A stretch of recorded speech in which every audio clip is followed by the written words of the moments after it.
Desayuno espiritual del 23 de septiembre del 2020. Ellos se pusieron en camino del Evangelio de San Lucas.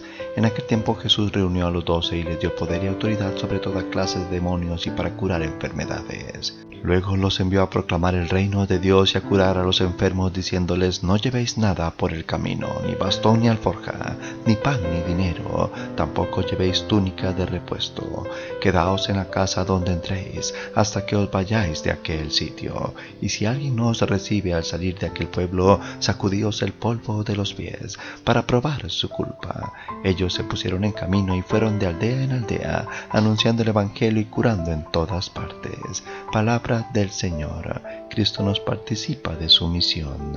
El evangelio nos muestra a un Jesús primero reuniendo a los apóstoles, es decir, en la unidad es que se da la misión, en comunidad, no en dispersión sino en orden. El Señor se ha escogido 12 para volver los fundamentos de su iglesia. A ellos les da poder y autoridad.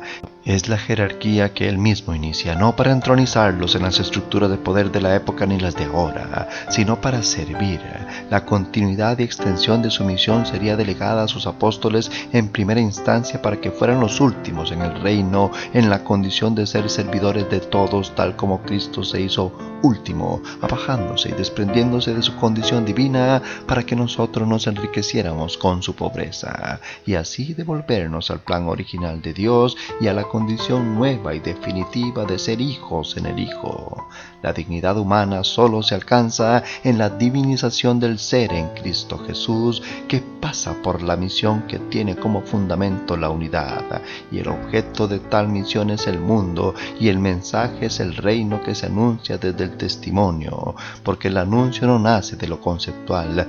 No vivimos en un idealismo, vivimos en una fe probada, manifestada en la realidad de ser partícipes del bien a los demás. Así los mensajeros nos volvemos otro Cristo en la entrega y la donación, compartiendo el don de la salvación recibida.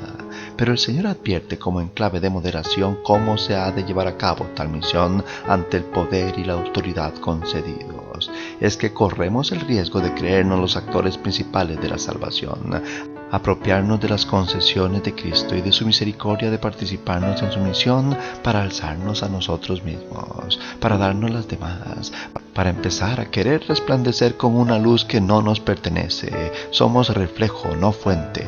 Lo que brota de nuestro corazón ha de ser solamente lo que recibimos, no el fruto de nuestra soberbia y engreimiento. Así pues, el Señor manda a ser ligeros, más bien improvisados en las previsiones materiales y humanas, para dejar todo en la perfección y la provisión divina que pasa por el crisol de la prueba, de la dificultad, de la purificación en el desprendimiento, para no querer acaparar riquezas en el camino. Porque todo aquel que anuncia y cura será admirado, y Cristo quiere que lo único que se admire sea la conversión en nuestros corazones concedidas en su misericordia. Anuncio y curación en humildad es la carta de presentación del cristiano, que ha de hacerlo en clave de total confianza. De ahí nace el valor. Es que el que envía es Cristo mismo, que ha vencido al mundo. Cristo quiere así un cuerpo misionero en salida, no en curtimiento. No estamos como iglesia para quedarnos encerrados con nuestra fe, ahí entre nuestros grupos en los que cuidado y si no acumulamos estatus y reconocimientos banales que solo inflan nuestro ego. Estamos para salir a compartir los tesoros del reino con el mundo entero. Así se nos rechace de entrada y continuamente, donde la misión es casi anónima, porque el que ha de ser honrado es Cristo, y nosotros con alegría y humildad participamos de su gloria en su misión redentora. Esa es la alegría de la experiencia del amor que se dona y no que exige sino que da. No estamos para condenar sino para curar. Estamos para ser puente de salvación de quienes no conocen el amor de Dios aún, quienes viven en la soledad de sus cosas nada más, sin rumbo más que el tener aquí y ahora. Y no se trata de un anuncio futurista que raya en la ilusión utópica, no. Se trata de anunciar un destino concreto que se vive y se inicia aquí con nuestro propio testimonio de vida en la caridad, servicio y misericordia. Un cristiano sin misión no es cristiano. Una iglesia sin anuncio, sin involucrarse en los devenires del mundo para procurar el bien sobre todo de los más desvalidos y desamparados, no es más que una iglesia enferma de razón, diría Francisco. porque la cura a nuestra esterilidad espiritual es servir a los demás en la fe que se anuncia en la verdad de vida que presentamos con humildad. El año de gracia del Señor pasa pues por el tiempo que vivimos dándonos a nuestro prójimo en nombre del amor de Cristo.